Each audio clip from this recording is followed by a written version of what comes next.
கர்த்தருடைய பரிசுத்த நாமத்துக்கு மகிமை உண்டாவதாக.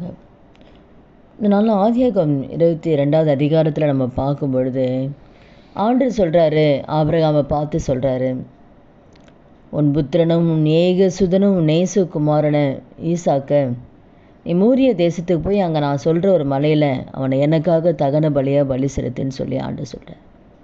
ஒரே பிள்ளை, இத்தனை வருஷங்களுக்கு அடித்து பிறந்த பிள்ளை, எதுவுமே அவர் பதில் பேசலை, மனைவிக்கிட்டேயும் சொல்லலை. உடனே ஆண்டவர் சொன்ன அந்த வார்த்தைக்கு கீழ்ப்படிஞ்சு ஈசாக்கை அழைச்சிட்டு போகிறாரு. போகும்போது வேலைக்காரங்கிட்ட சொல்லிட்டு போகிறார், நானும் என் பிள்ளையாண்டாலும் நாங்கள் போகிறோம், போயிட்டு நாங்கள் திரும்பி வருவோம். அவருக்கு ஒரு விசுவாசம், கண்டிப்பாக கர்த்தர் இருக்கார், கர்த்தர் பார்த்துக்கொள்வார் என்று சொல்லி விசுவாசத்தோடு சொல்லிட்டு போகிறாங்க. போகும்போது மகன் கேட்குறான், அப்பா தகன பலிக்கு கட்டை இருக்குது, அப்போ ஆடு எங்கப்பா, நெருப்பு கட்டை இருக்குது, ஆனால் ஆட்டுக்குட்டி எங்கப்பான்னு கேட்குறான். அதை கர்த்தர் பார்த்துக்குவார்ப்பா அப்படின்னு சொல்லி ஆண்டவர் மீது வைத்த விசுவாசத்தில் எல்லாம் அவர் பார்த்துக்கொள்வார்னு சொல்லி அவனுடைய சித்தத்தை நிறைவேற்றணும், அவருடைய வார்த்தைக்கு கீழ்ப்படினுன்னு சொல்லி மகனை அழைச்சிட்டு போகிறான். அதே போல் ஈசாக்கையும் படுக்க வச்சு பலி செலுத்துகிற அந்த நேரத்தில் ஆண்டவர் சொல்கிறார், பிள்ளையாண்டர் மேலே கையை போட்டுறாத. அப்போ தான் ஒரே மகன் தான். ஆண்டவர் சொல்கிறார், உன் புத்திரன் உன் ஏகசுரன் கூட பார்க்காம எனக்காக நீ ஒப்பு கொடுத்தனால நீ தேவனுக்கு பயப்படுகிறேன் என்று நான் அறிந்திருக்கிறேன். அப்போ அவருடைய நம்பிக்கை ஆண்டவர் பார்த்து கொள்வார். அவருக்கு என்ன பலி செலுத்தணுமோ அந்த பலியை ஆண்டவர் பார்த்து கொள்வார். அந்த ஒரு விசுவாசத்தில் தான் அவர் போகிறார். சொல்லிகிட்டே போகிறார், நானே என் பிள்ளை திரும்பி வருவோம். அப்போ இந்த நாளில் கூட நம்முடைய வாழ்க்கையில் கூட ஒரே பிள்ளையை பலி செலுத்துகிறாரு. நம்மளாக இருந்தால் கண்டிப்பாக செலுத்திருக்க மாட்டோம். இத்தனை வருஷம் கழித்து பிறந்த ஒரே பிள்ளையை எப்படி பலி செலுத்த முடியும்? ஆனால் ஆண்டவர் மீது வைத்திருக்கிற அந்த விசுவாசம் அவர் பார்த்துக்குவார் அப்படின்னு நம்பி போகிறான்.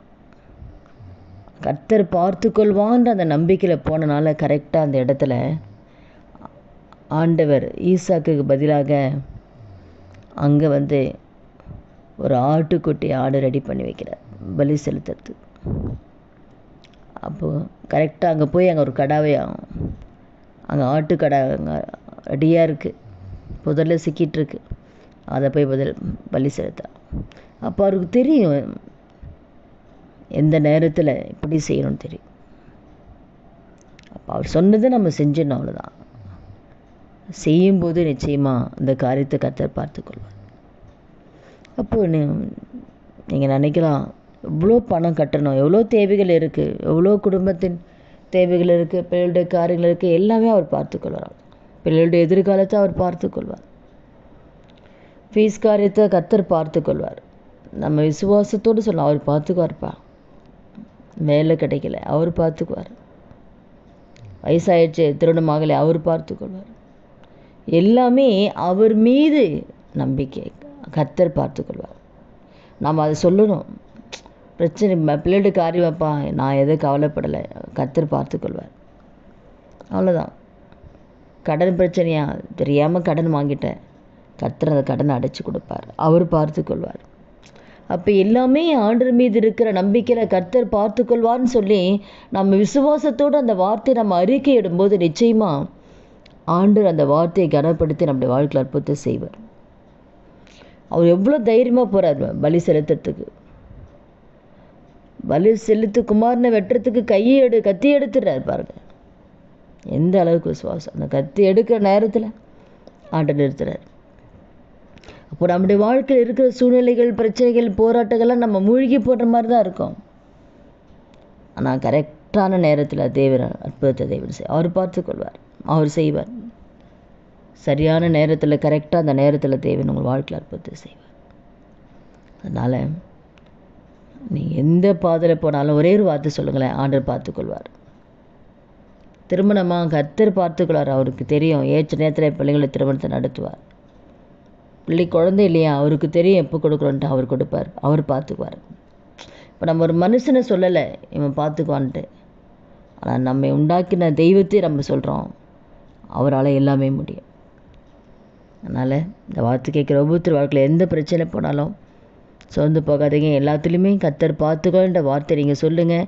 நிச்சயமாக எப்படி ஆபிரகாம் வாழ்க்கையில் தேவன் அற்புதத்தை செய்தாரோ, ஆனால் ஆண்டோட வார்த்தைக்கு அவன் கீழ்ப்படிஞ்சான். நம்மளும் ஆண்டோடைய சத்தத்தை கேட்டு அவருக்கு பிரியமாக நம்ம வாழும்போது நிச்சயமாக நம்முடைய வாழ்க்கையில் இருக்கிற எல்லா காரியத்தை அவர் பார்த்துக்கொள்வார். ஜெபிக்கலாமா? துதிகள் மத்தியில் வாசம் செய்ய நல்ல தகப்பனே, இயேசுவின் நாமத்தில் உடைய சமூகத்தில் வருகிறோம். இந்த வார்த்தை கேட்குற ஒவ்வொருத்தர் வாழ்க்கையில் எந்தெந்த காரியத்தில் பாரப்பட்டு கவலைப்பட்டு இருக்கிறார்களோ, என்னென்ன தேவைகள் இருக்குதோ எல்லாவற்றையும் ஆண்டவரேன் நம்முடைய கரத்தில் ஒப்பு கொடுக்குறோம்ப்பா. நீங்கள் பார்த்துக்கொள்வீங்க. எப்படி ஆண்டவரே ஆபிரகாம் ஈசாக்கிய பலி செலுத்துகிற நேரத்தில் எப்படி ஆண்டவர் நிறுத்தி அங்கே ஒரு ஆட்டுக்கடாவை பலி செலுத்த வைத்தீரோ, அதே போல் கத்தாவை அந்தந்த நேரத்தில் ஏற்ற நேரத்தில் கத்துரு ஒவ்வொருத்தர் வாழ்க்கையில் அற்புதத்தை செய்ய போகிறீங்க. அதுக்காக நமக்கு நன்றி செலுத்துகிறோம். இயேசுவின் நாமத்தில் ஜெபிக்கிறோம் நல்ல பிதாவே, ஆமீன். கர்த்தர் நாமத்துக்கு மகிமை உண்டாவதா.